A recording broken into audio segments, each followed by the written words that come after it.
تو اس کے بہت سارے اسباب اس آزمائش کے اور اس امتحان کے تلاش کیے جا سکتے ہیں. ان میں سے میرے خیال میں ایک سبب جو ہے وہ میں اپنی ناقص رائے کے مطابق میں پیش کرنا چاہوں گا کہ دنیا میں اس وقت مسلم دنیا پر جو ظلم و ستم ہو رہا ہے، آپ اس کو دیکھیں کہ پوری دنیا کے اندر مسلمان کا خون جو ہے وہ اتنا سستا ہو چکا ہے، اتنا ارزاں ہو چکا ہے کہ وہ پانی سے بھی زیادہ سستا ہو چکا ہے، اور پوری دنیا کے اندر مسلمان وہ ظلم و ستم کا شکار ہو رہے ہیں. آپ دیکھ سکتے ہیں کشمیر کے اندر کیا ہو رہا ہے، اور فلسطین میں مسلمانوں کے ساتھ کیا ہو رہا ہے، برما میں کیا مسلمانوں کے ساتھ ہو رہا ہے، شام ہے، عراق ہے، دیگر جو ممالک ہیں ان میں کیا مسلمانوں کے ساتھ یہ ہے کہ یہ ہو رہا ہے. تو بلکہ وہ میں نے ایک پڑھا کہ ایک شامی بچی جو تھی اس نے دم توڑتے وقت یہ کلمات کہے تھے کہ میں اپنے رب کو جا کے سب کچھ بتا دوں گی کہ دنیا میں میرے ساتھ کیا یہ کیا گیا. اور اسی طرح جو ایک عراقی بچی جب اس کی جان نکل رہی تھی تو اس نے ایک صحافی کو کہا کہ آپ میری ویڈیو مت بنانا اس لیے کہ میں بے حجاب ہوں. اسی طرح ایک جو فلسطینی بچہ تھا، بھوک مسلط ہوئی اور بھوک سے نڈھال ہو کر اس نے اللہ کی بارگاہ کے اندر التجا کی کہ یا باری تعالیٰ مجھ سے یہ زندگی لے لے، مجھے ایسی زندگی نہیں چاہیے، اور تاکہ میں جنت میں جا کے کم از کم میں کھانا کھا سکوں. تو مسلمانوں پر دنیا میں، پوری دنیا میں ہونے والے یہ مظالم ہیں، تو اللہ رب العزت نے چاہا کہ ان جو مسلمانوں کے پر مظالم ہو رہے ہیں تو ان کا ازالہ کیا جائے، اور اس کی جو مشیت ہے، اگر اللہ چاہے تو ایک قرآن اس بات پہ گواہ ہے کہ بڑی بڑی جو سپر طاقتیں تھیں، آپ تاریخ کو پڑھیں کہ کس طریقے سے وہ نیست و نابود کر دی گئی. اس میں قرآن حکیم کے اندر اصحاب فیل کا واقعہ وہ بیان کیا گیا کہ ابرا کا جو لشکر تھا، جب وہ خانہ کعبہ کو، اللہ کے گھر کو گرانے کے لیے آتا ہے اپنے پورے کر و فر کے ساتھ، 60,000 کا لشکر ہے، اس کے اندر 9 یا 12 ہاتھی ہیں، تو وہ سارے کے سارے اب آ رہے ہیں اللہ کے گھر پر حملہ کرنے کے لیے آ رہے ہیں، گرانے کے لیے آ رہے ہیں. تو اب اللہ رب العزت نے اپنے گھر کی حفاظت کیسے کی کہ ابابیل جو چھوٹے چھوٹے پرندے تھے انہیں بھیجا، جو جھنڈ کے جھنڈ آئے، اور ہر ایک کے پاس 3 کنکریاں تھیں. ایک کنکری اس کی چونچ میں تھی ہر ایک پرندے کی، اور ایک ایک جو کنکری تھی وہ ان کی جو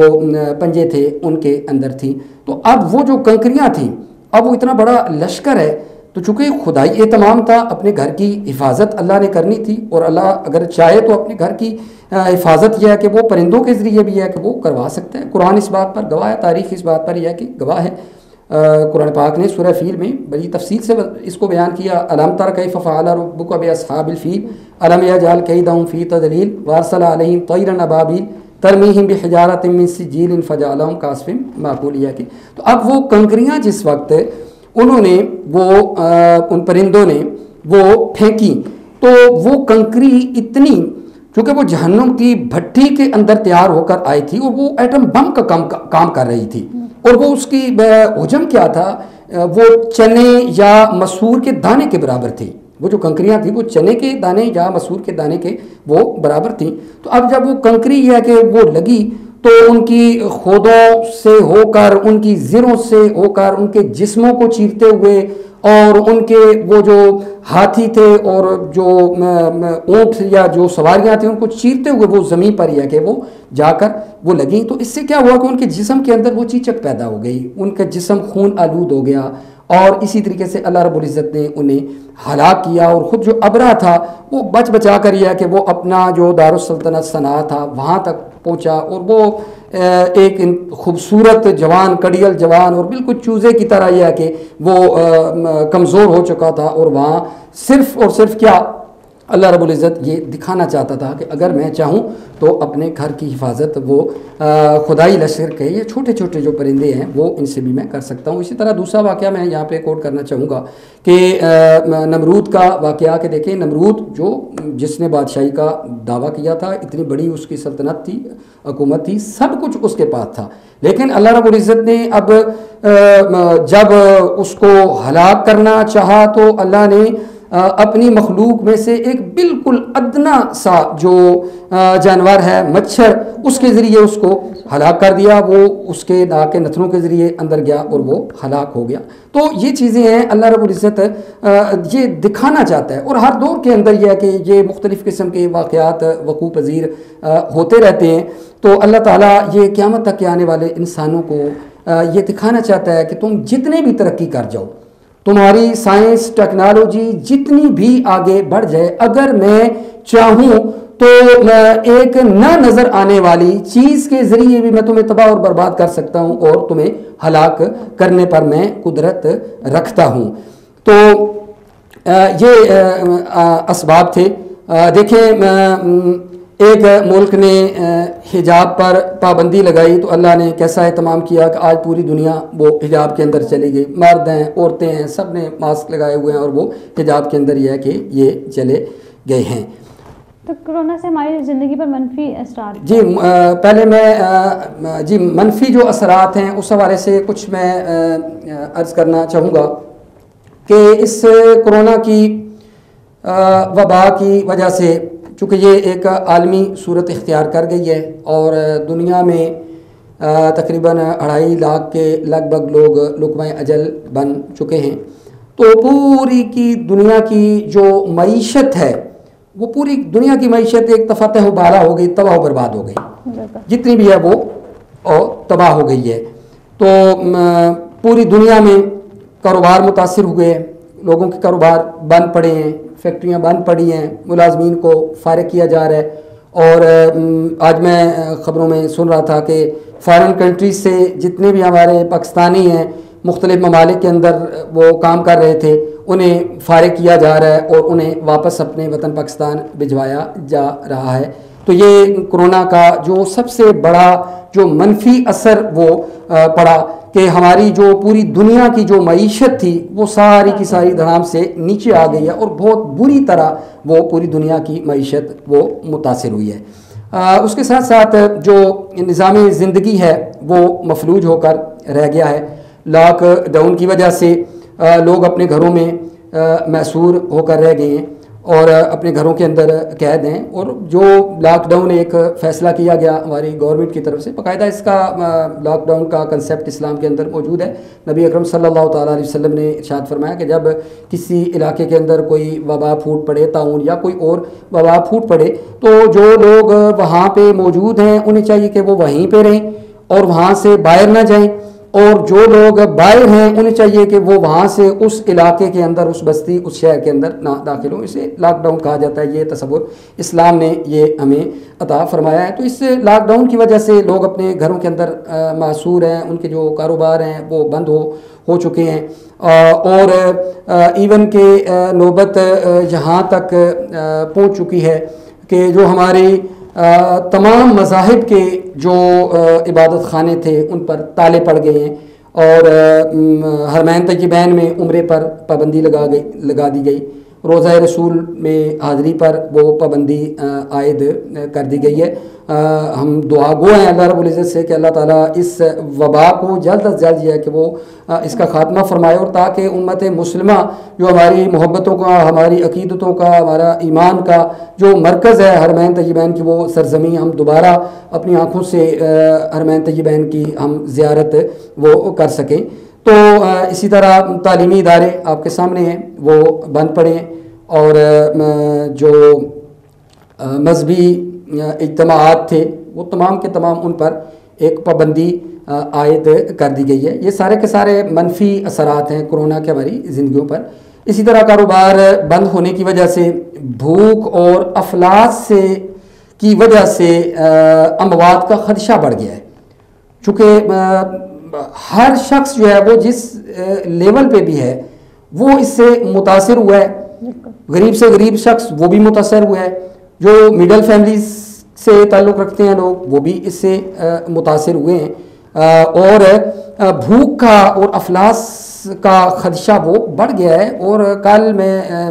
سن رہا تھا کہ ہمارے وفاقی وزیر اسد عمر صاحب کہہ رہے تھے کہ 4 میں سے ایک شخص، ہر 4 میں سے جو ایک شخص ہے وہ بھوک سے متاثر ہے۔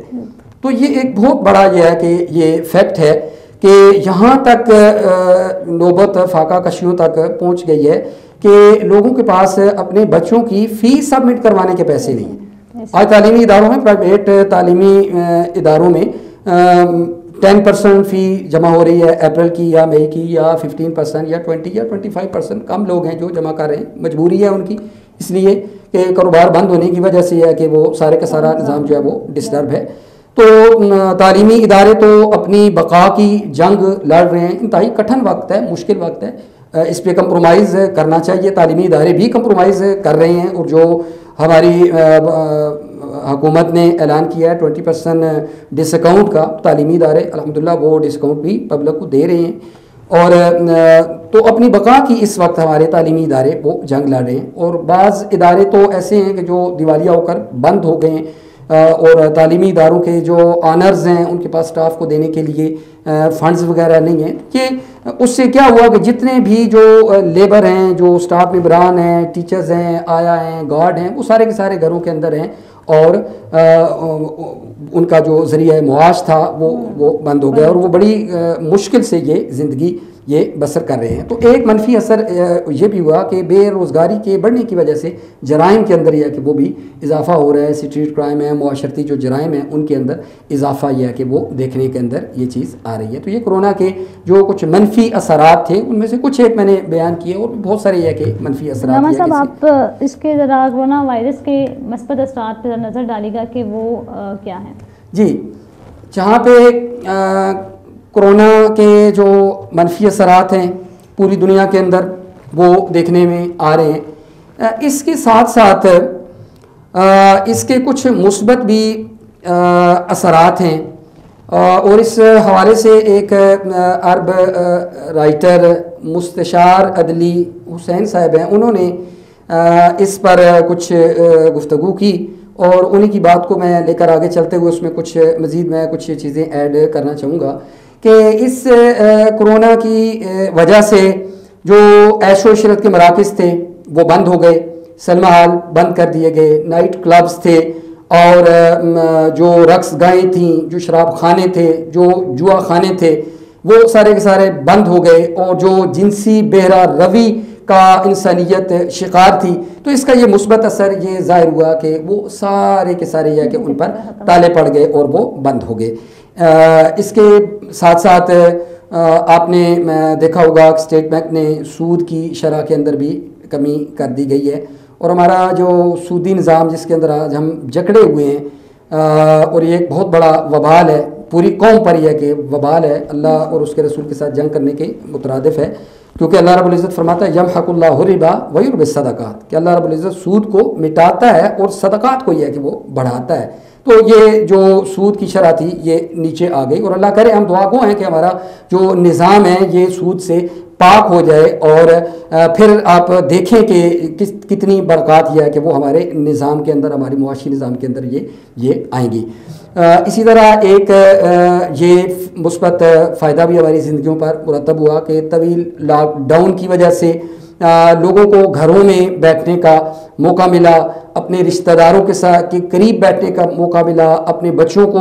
زیادہ ٹائم دینے کا موقع ملا. اور وہ ایک جو پرانا آپ دیکھیں کنسیپٹ تھا، دیہاتوں کے اندر لوگ بیٹھتے تھے شام کے وقت، ایک دوسروں کے گھروں میں جا کے بیٹھتے، ایک دوسرے کے دکھ درد جو ہے وہ شیئر کیا کرتے تھے، باتیں کیا کرتے تھے، اور وہ ایک بہت اچھا ایک تصور تھا. اور آج کے مصروف دور کے اندر اتنا بیزی جو لائف ہے وہ ہو چکی ہے کہ ایک دوسرے کے پاس بیٹھنے کے لیے بالکل ٹائم ہی نہیں ہے، کسی کی بات سننے کے لیے ٹائم نہیں ہے، کوئی اپنی باتیں شیئر کرنے کے لیے ٹائم نہیں ہے. تو اس کی وجہ سے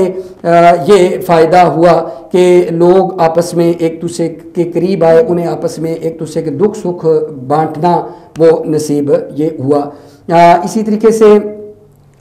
عالمی ادارہ صحت جو ہمارا پوری دنیا کا ادارہ ہے، وہ اس بات کے کرنے پر وہ مجبور ہو گیا کہ شراب پینا یہ تباہی ہے.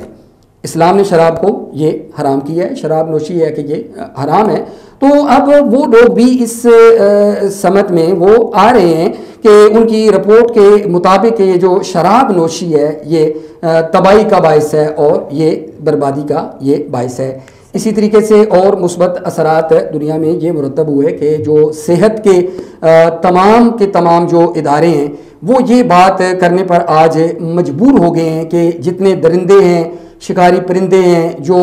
خون ہے، مردار ہے، اور جو مریض جانور ہیں، یہ سارے کے سارے صحت کے لیے یہ تباہ کن ہیں۔ تو مردار کو اسلام نے حرام قرار دیا ہے۔ بڑی دکھ کے ساتھ میں آپ کے چینل سے یہ بات کرنا چاہوں گا کہ پچھلے دنوں آپ نے یہ دیکھا کہ ہمارا یہ وطن عزیز جو کہ ملک پاکستان اسلام کے نام پر حاصل کیا گیا، کہ آج انسانیت اس قدر گراوٹ کا شکار ہے کہ گدھوں کا گوشت یہ ہے کہ وہ سیل کیا گیا، کتوں کا گوشت یہ ہے کہ وہ سیل کیا گیا اور انسانوں کو کھلایا گیا، اور مردہ جو مرغیاں ہیں انہیں یہ ہے کہ وہ سپلائی کیا گیا، اور یہ ساری کی ساری ہے کہ یہ انتہائی انسانیت کی تذلیل ہے۔ اور انسان کے لیے یہ جو عناصر اس کے پیچھے ہیں انہیں سوچنا چاہیے کہ ایک دن ہم نے اپنے رب کو جان دینی ہے، اور ان اپنے تمام اعمال کا ہمیں کل قیامت والے دن اللہ کی بارگاہ میں جواب دہ ہونا پڑے گا۔ اسی طریقے سے اور اس کا مثبت اثر یہ مرتب ہوا کہ طہارت اور پاکیزگی کا تصور، اسلام نے تو ہمیں طہارت اور پاکیزگی کا یہ کنسیپٹ دیا ہے۔ الطہور شطر الایمان، نبی رحمت صلی اللہ تعالیٰ علیہ وسلم نے ارشاد فرمایا کہ جو طہارت ہے، جو پاکیزگی ہے، یہ ایمان کا حصہ ہے، اور بندہ مومن جو ہوتا ہے وہ اپنے لباس کی طہارت کا اہتمام کرتا ہے، اپنے جسم کی طہارت کا اہتمام کرتا ہے، اپنے گھر کی طہارت کا وہ اہتمام کرتا ہے۔ تو اس کی وجہ سے اب عالمی سطح پر یہ آواز اٹھائی گئی، اور ایسا کہ کہا جاتا ہے کہ آپ صابن کے ساتھ ہاتھ دھوئیں، 20 منٹ تک یہ ہے کہ وہ ہاتھ دھوئیں، اور صفائی ستھرائی کا اہتمام آپ اس چیز کا کریں۔ تو یہ جو مسلمانوں کے جو طریقہ کار ہیں، میں سمجھتا ہوں کہ یہی وجہ ہے کہ چونکہ مسلمان جب ہم 5 وقت کی نماز کو ہم ادا کرتے ہیں، اور حدیث مبارکہ میں آتا ہے کہ نبی کریم صلی اللہ تعالیٰ علیہ وسلم نے اپنے صحابہ سے دریافت کیا کہ اے میرے صحابہ، مجھے آپ بتائیں کہ اگر کسی شخص کے گھر کے سامنے سے ایک نہر جاری ہو اور اس نہر میں وہ ہر روز 5 مرتبہ غسل کرے، تو مجھے بتاؤ کیا اس کے جسم پر کوئی میل کچیل، کوئی غلاظت کوئی باقی رہ سکتی ہے؟ تو صحابہ کرام نے عرض کی کہ یا رسول اللہ صلی اللہ تعالیٰ علیہ وسلم، جب ایک شخص 5 مرتبہ وہ غسل کرے گا نہر میں تو اس کے جسم پر کوئی غلاظت، کوئی میل کچیل باقی نہیں رہے گی۔ تو آپ نے فرمایا کہ یہی حال ایک 5 وقت کے نماز پڑھنے والے مسلمان کا ہے کہ جس وقت وہ 5 وقت وضو کرتا ہے تو اس کا جسم ظاہری طور پر بھی وہ پاک ہو جاتا ہے، اور باطنی طور پر بھی جتنے وہ گناہ ہوتے ہیں اس سے وہ سارے کے سارے جھڑ جاتے ہیں، اور وہ جسم اس کا پاک ہو جاتا ہے۔ تو میں یہ کہنا چاہ رہا تھا کہ چونکہ اسلام نے ہمیں اس چیز کا طہارت اور پاکیزگی کا یہ تصور ہمیں یہ عطا فرمایا ہے کہ یہی وجہ ہے کہ جو مسلم کنٹریز ہیں وہ کرونا سے کم متاثر ہوئے ہیں، اور چونکہ مسلمانوں کے ہاں اس چیز کا زیادہ اہتمام کیا جاتا ہے دوسرے جو لوگ ہیں ان کی بنسبت، اور میں سمجھتا ہوں کہ یہ اور وجوہات میں سے ایک وجہ یہ بھی ہے کہ ہم مسلمان اس سے کم افیکٹڈ ہوئے ہیں، اور جو غیر مسلمز ہیں وہ اس سے زیادہ افیکٹڈ ہوئے ہیں، وہاں زیادہ اموات ہو رہی ہیں، اور اس کو اگر انالیسس کیا جائے تو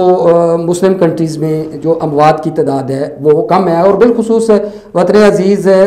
پاکستان کے اندر اس کو اگر پوری دنیا کے ساتھ اگر ہم اس کا ہم انالیسس کریں تو یہاں پہ اموات کی جو تعداد ہے وہ باقی دنیا کے بنسبت یہ ہمیں کم نظر آتی ہے۔ تو اس کے علاوہ اور مثبت اثرات یہ بھی مرتب ہوئے کہ جو بڑے بڑے ممالک کے حکمران تھے انہیں لاک ڈاؤن کا معنی سمجھ آ گیا کہ لاک ڈاؤن کیا ہوتا ہے، کتنی مشکل ہے کہ آج آپ دیکھیں کہ آپ 1.5 ماہ یا 2 ماہ آپ گھر کے اندر محصور ہیں، تو بچے بھی گھروں کے اندر رہ کر یہ ہے کہ وہ تنگ پڑ گئے ہیں، وہ بھی باہر نکلنا چاہتے ہیں، آپ لوگ بھی چاہتے ہیں کہ ہر شخص یہ چاہتا ہے کہ میں آزاد فضاؤں کے اندر آپ سانس لوں۔ تو ہماری وہ کشمیری مائیں، ہماری بہنیں، ہماری بیٹیاں، ہمارے بزرگ کہ جو آج 9 ماہ ہو گئے ہیں کہ جنہیں آج اپنے گھروں کے اندر وہ محصور کر کے رکھا گیا ہے، اور دنیا تماشائی وہ بن کر بیٹھی ہوئی ہے، اور ایسے میں مسلم دنیا کو چاہیے کہ وہ اس پر آواز اٹھائیں اور ہمارے ان کشمیری مسلمان بھائیوں کے سلسلے میں آواز کو اٹھائیں اور ان کا یہ جو لاک ڈاؤن ہے اس کو یہ ختم کیا جائے۔ اس کے علاوہ ایک چیز اور میں یہاں پہ ایڈ کرنا چاہوں گا کہ اس کی وجہ سے، کورونا کی وجہ سے اللہ سے توبہ کرنا، استغفار کرنا اور اپنے گناہوں کو ترک کرنا، چھوڑنا، اس کی طرف انسانیت ایک دفعہ وہ دوبارہ سے مائل ہو، یعنی رجوع اللہ کا جذبہ وہ پیدا ہو چکا ہے کہ ہر شخص جو ہے نا وہ اللہ کی بارگاہ کی طرف رجوع کر رہا ہے، استغفار کا اہتمام کر رہا ہے، توبہ کر رہا ہے، اپنے گھر کے اندر قرآن خوانی کا اہتمام کر رہا ہے، درود شریف کا اہتمام کر رہا ہے، اور اس کے ساتھ ساتھ دیگر وظائف کا اہتمام کیا جا رہا ہے۔ بعض جگہوں پہ بلکہ میں نے یہ دیکھا کہ مراقبے کا اہتمام کیا جا رہا ہے۔ تو چونکہ یہ جو اللہ کا ذکر ہے اس سے ہمیں روحانی تازگی ایک ملتی ہے۔ مسلسل جب ایک خبریں سن کر کے آج دنیا کے اندر اتنے لوگ لقمہ اجل بن گئے، آج فلاں ملک کے اندر اتنے لوگ لقمہ اجل بن گئے اور اتنے لوگ موت کے منہ میں چلے گئے، تو انسان نفسیاتی مریض جو ہے وہ بنتا جا رہا ہے۔ تو ایسے میں رجوع اللہ، اللہ کی بارگاہ کی طرف رجوع کرنا، ہم سب کو چاہیے کہ ہم اللہ کی بارگاہ کی طرف رجوع کریں اور کثرت کے ساتھ توبہ اور استغفار کریں، اپنے گناہوں کی معافی مانگیں، اور فقط زبان کے ساتھ نہیں بلکہ معافی فقط استغفار فقط یہ نہیں ہے کہ آپ صرف زبان سے استغفر اللہ استغفر اللہ استغفر اللہ آپ کہہ دیں، نہیں، استغفار آپ کے عمل کا نام ہے، چینجنگ کا نام ہے۔ آپ اپنی لائف کے اندر چینجنگ لے کر آئیں کہ اگر آپ پہلے ذخیرہ اندوزی کر رہے تھے اب آپ توبہ کریں اور ذخیرہ اندوزی نہ کریں۔ لیکن میں دیکھتا ہوں کہ بڑی مجھے دکھ کے ساتھ آج یہ بات کہنی پڑ رہی ہے، اور آپ کے چینل کی وساطت سے میں یہ بات کرنا چاہوں گا کہ رمضان المبارک کا یہ برتنوں والا مہینہ آیا تو آپ نے دیکھا کہ مہنگائی کی شرح جو ہے وہ بڑھ گئی ہے، سبزیوں کے ریٹس، کھجور ہے، دیگر لیمن ہے، دیگر جو فروٹس ہیں ان کے ریٹس جو ہیں وہ پہلے کی بنسبت یہ ہے کہ وہ بڑھ گئے ہیں۔ تو ایسے میں ضرور ہمیں سوچنا چاہیے، ہم سب لوگ مسلمان ہیں تو ہمیں اس چیز پر سوچنا چاہیے کہ یہ ہمارا رمضان المبارک کا رحمتوں اور برکتوں والا مہینہ ہے، تو اس کے اندر ذخیرہ اندوزی سے بچا جائے اور اللہ کو راضی کرنے کی ہے کہ یہ کوشش کی جائے۔ تو میں یہ پیغام یہ دینا چاہوں گا کہ اپنے سننے والوں کو یہ میں پیغام دینا چاہوں گا کہ ایسے حالات میں ہمیں نہیں پتہ کہ کس کی موت کورونا سے آنی ہے، یہ اللہ رب العزت کی ذات ہے، وہ اگر زہر کے اندر اس نے موت رکھی ہے تو کوئی زہر پیے گا تو وہ موت آئے گی، اگر اس کی مشیت شامل نہ ہو تو زہر سے بھی وہ نہیں مر سکتا۔ اور قرآن کا یہ فیصلہ ہے اینما تکونوا یدرککم الموت ولو کنتم فی بروج مشیدہ، کہ جب تمہاری موت آنی ہے تو اگرچہ تم کلوں کے اندر بھی چلے جاؤ، محصور ہو جاؤ، تو پھر بھی وہاں بھی موت نے آنا ہے۔ اگر موت لکھی ہوئی ہے تو تلواروں کے سائے میں بھی موت نے آنا ہے، اور اگر نہیں لکھی ہوئی ہے تو آپ تلواروں کے سائے کے اندر بھی گولیاں چل رہی ہوں، بم بلاسٹ ہو رہے ہوں، آپ کی اگر زندگی بچی ہوئی ہے، موت نہیں آ رہی، اس کا وقت مقرر ہے، نہ وہ اس سے پہلے آ سکتی ہے اور نہ وہ اس کے بعد آ سکتی ہے، وہ لمحہ نہ آگے ہو سکتا ہے اور نہ پیچھے ہو سکتا ہے۔ تو اس میں ہمیں اپنے ایمان کو مضبوط کرنا چاہیے، استحکام اپنے ایمان میں لانا چاہیے، اور اللہ کی ذات پر یہ ہے کہ وہ بھروسہ یہ ہے کہ وہ کرنا چاہیے۔ اور یہ جو ایک خوف کی فضا قائم ہے اور ایک ڈر کی فضا قائم ہے، میں نے دیکھا کہ لوگ بہت زیادہ خوف زدہ ہیں، بہت زیادہ ڈرے ہوئے ہیں کہ کہیں ہم کورونا سے مر نہ جائیں۔ اور جیسا کہ اس پر انالیسس کیا گیا کہ یہ کوئی جو وائرس ہے اس میں کوئی 97% چانس جو ہے نا وہ 3% چانس موت کے ہوتے ہیں، اور باقی جو پرسن ہیں وہ اس سے موت کے نہیں ہوتے، اور لوگ یہ ہے کہ وہ ٹھیک ہو جاتے ہیں۔ تو اس میں ہم سب کو چاہیے کہ ہم اپنے خالق، اپنے مالک کی طرف رجوع کریں۔ اسلام ہمارا مذہب ہے، اسلام پوری دنیا کے لیے امن کا پیغام دیتا ہے۔ قرآن ہماری لا ریب کتاب ہے جس کے اندر پوری زندگی گزارنے کے جو اصول ہیں اور ضوابط ہیں وہ موجود ہیں۔ ہمیں اسلام کے ساتھ جڑ جانا چاہیے، ہمیں اپنی نشست و برخاست، اٹھنا بیٹھنا، اپنی محافل کو پاک کرنا چاہیے، اور جتنا ہو سکے ہمیں جو اسلامی تعلیمات ہیں ان پر عمل پیرا ہونے کی یہ کوشش کرنی چاہیے. سوشل میڈیا پہ ایک ویڈیو بہت جو سا ہے وہ وائرل ہو رہی ہے جس میں کہا جا رہا ہے کہ 12 مئی کو جو سا کرونا ختم ہو جائے گا, تو اس بارے میں کیا کہتے ہیں آپ؟ جی مذہبی نقطۂ نظر سے میں نے بھی حدیث پڑھی اور علماء کرام کے میں نے کچھ کلپ میں نے دیکھے ہیں اور سنے ہیں کہ اس میں حدیث مبارکہ کوٹ کی گئی ہے کہ 12 جو مئی ہے اس میں سریا ستارہ جو ہے وہ اس نے طلوع ہونا ہے, اور علم النجوم کے مطابق جو ستاروں کا علم لوگ رکھتے ہیں تو 12 مئی کو اس نے طلوع ہونا ہے. تو سریا ستارے کے طلوع ہونے کے ساتھ ہی جو کوئی وبا ہوتی ہے, کوئی مرض ہوتی ہے, کوئی ایسی, تو وہ ختم ہو جاتی ہے. تو اس حدیث کا حوالہ دیتے ہوئے علماء کرام نے یہ بات کہی ہے کہ انشاءاللہ العزیز اللہ رب العزت مہربانی فرمائے گا اور کرم فرمائے گا کہ 12 مئی کے بعد اس کی جو شدت ہے اس کے اندر کمی آنا شروع ہو جائے گی, اور ہم دعا گو ہیں اور پوری قوم کو دعا گو ہونا چاہیے, اور من حیث القوم ہم سب کو توبہ کرنا چاہیے, چاہے وہ ہم کسی بھی لیول پر ہیں, تو پوری قوم کو من حیث القوم توبہ کرنی چاہیے, معافی مانگنی چاہیے, اللہ کی بارگاہ کی طرف رجوع کرنا چاہیے. چونکہ قرآن اس بات پہ گواہ ہے کہ ہم لڑ نہیں سکتے, ہم کسی چیز سے جنگ نہیں کر سکتے. کیوں کہ قرآن اس بات پر گواہ ہے کہ جس وقت حضرت یونس علیہ السلام کی قوم پر عذاب آیا اور قوم یونس نے جس وقت اللہ کے اس عذاب کو آتے ہوئے دیکھا, تو اب وہ قوم سجدے کے اندر گر گئی, گڑ گڑا گئی, اس کے سامنے اکڑ نہیں گئی, اور انہوں نے یہ نہیں کہا کہ ہم اللہ کے اس عذاب کے ساتھ یا کہ ہم نے لڑنا ہے اور ہم نے جنگ کرنی ہے, بلکہ قوم کیا ہوئی, سجدے کے اندر گر گئی, جھک گئی. تو اللہ کی بارگاہ میں جھکنے کی وجہ سے اللہ رب العزت نے وہ اپنا جو عذاب تھا وہ ٹال دیا. تو ہم سب کو اسی طریقے سے چاہیے کہ ہم اللہ کی بارگاہ کی طرف رجوع کریں, صلاۃ توبہ پڑھیں, توبہ اور استغفار کریں, اور اللہ سے گڑ گڑا کر سچے دل سے ہم معافی مانگیں. تو کوئی بعید نہیں ہے کہ اللہ رب العزت ہماری اس دعا کو قبول نہ کرے. ہے کہ بحیثیت مسلمان لاک ڈاؤن کے دوران جو سے ہمارا کردار کیسا ہونا چاہیے؟ جی بحیثیت مسلمان لاک ڈاؤن کے دوران ہمارا کردار یہ ہونا چاہیے, چونکہ اس میں شعبہ زندگی سے تعلق رکھنے والے ہر شخص اس ٹائم وہ ڈسٹرب ہے. تو اس میں نمبر 1 تو ہمیں چاہیے کہ جو لوگ مالک مکان ہیں وہ اپنے کرایہ داروں کا کرایہ, یا تو اگر ان کے مالی حالات اس چیز کی انہیں اجازت دیتے ہیں, وہ ان کا 1 ماہ کا 2 ماہ کا جب تک یہ لاک ڈاؤن ختم نہیں ہوتا, لوگوں کا جو کاروبار ہے وہ جب تک بحال نہیں ہوتا, تو ان کا کرایہ وہ معاف کر دیں اگر پاسبل ہے, یا ہاف کرایہ لے لیں, ہاف یہ ہے کہ وہ معاف کر دیں, یا اس کے اندر انہیں کچھ ریلیکس دے دیں, اور چلیں ابھی آپ کے پاس پیسے نہیں ہیں تو اس کو تھوڑا سا آپ آگے جب آپ کے پیسے ہوں گے تو تھوڑا تھوڑا کر کے آپ کو دے دیں. تو اس سلسلے میں ضروری ہے کہ وہ کوارڈینیشن لوگوں کو کرنی چاہیے. اور چونکہ یہ جو ہمارا نظام زندگی ہے, اللہ رب العزت نے تمام لوگوں کی حاجتیں اور ضرورتیں وہ ایک دوسرے کے ساتھ متعلق کر دی ہیں. اگرچہ ابھی لاک ڈاؤن کے اندر نرمی آئی ہے اور وہ کچھ کام جو ہے وہ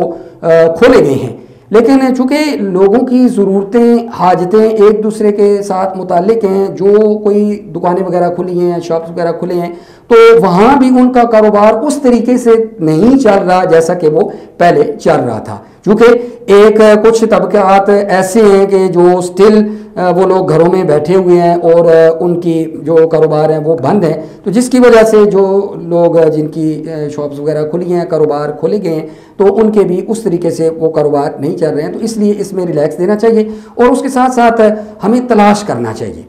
تلاش کر کے ایسے سفید پوش لوگ ہمارے معاشرے کے اندر کہ جو نہ تو کسی کے سامنے اپنی بات کو بیان کر سکتے ہیں, آج ان پر بھی افلاس آ گیا, یہ مشکل ٹائم آ گیا, نہ وہ کسی کے سامنے ہاتھ پھیلاتے ہیں, بھیک مانگتے ہیں. تو ایسے لوگوں کو ہمیں چاہیے کہ ہم اپنے معاشرے میں, اپنے گرد و پیش میں, اپنے رشتہ داروں میں دیکھیں. سب سے پہلے رشتہ داروں کا حق ہوتا ہے, رشتہ داروں میں دیکھیں. اگر کوئی ایسا رشتہ دار غریب ہے اس کے گھر ہم راشن پہنچائیں, اور اس کے ساتھ ساتھ رشتہ داروں کے بعد اپنے اڑوس پڑوس میں وہاں پہ دیکھیں, اگر وہاں پہ لوگوں کی مدد کی جائے, اور اس کے ساتھ ساتھ پھر اپنے محلے کی سطح پر, پھر اپنے کالونی کی سطح پر, پھر شہر کی سطح پر, پھر ملک کی سطح پر اس چیز کا یہ ہے کہ اہتمام یہ کیا جائے. صحیح. مولانا صاحب آپ کا بہت بہت شکریہ کہ آپ نے ہمیں کرونا کے حوالے سے جو ہے مذہبی باتیں بھی بتائیں اور ہمیں کس طریقے سے جو ہے اپنے آپ کو اس دوران اس وبا سے کا سامنا کرنا، کس ہمت سے سامنا کرنا ہے. آپ کی تشریح آوری کا بہت شکریہ. جی ناظرین، آپ نے دیکھا کہ ہمیں اس وقت جو ایک آزمائش میں ہے، تو اس آزمائش میں ہیں تو ظاہری بات ہے ہم بیگم مسلم جو ہے ہمیں ثابت قدم بھی رہنا چاہیے، کیونکہ اللہ تعالیٰ اپنے بندے کو آزماتا ہے. تو اس میں ساتھ ہے کہ اپنے آپ کو جو ہے سیف رکھیں، اپنا بھی خیال رکھیں، دوسروں کا بھی خیال رکھیں، کیونکہ ہمیں اپنے ملک کی قوم کی معیشت کو بھی چلانا ہے. تو اس کے لیے جو ہے ہمیں سوشل ڈسٹینس کو مینٹین رکھنا پڑے گا. ایسی بہت سی باتیں سامنے آ رہی ہیں جن میں دیکھا جا رہا ہے کہ لوگ اس طرف دھیان نہیں دے رہے، کہیں جگہوں پہ جو اس بات کو بادر ہی نہیں کیا جا رہا. تو پلیز خدا را اپنے آپ کو جو ہے سیف رکھیں، کیونکہ آپ خود سیف ہوں گے دوسروں کو سیف رکھ سکیں گے. مجھے دیجیے گا اگلے پروگرام تک کے لیے اللہ حافظ.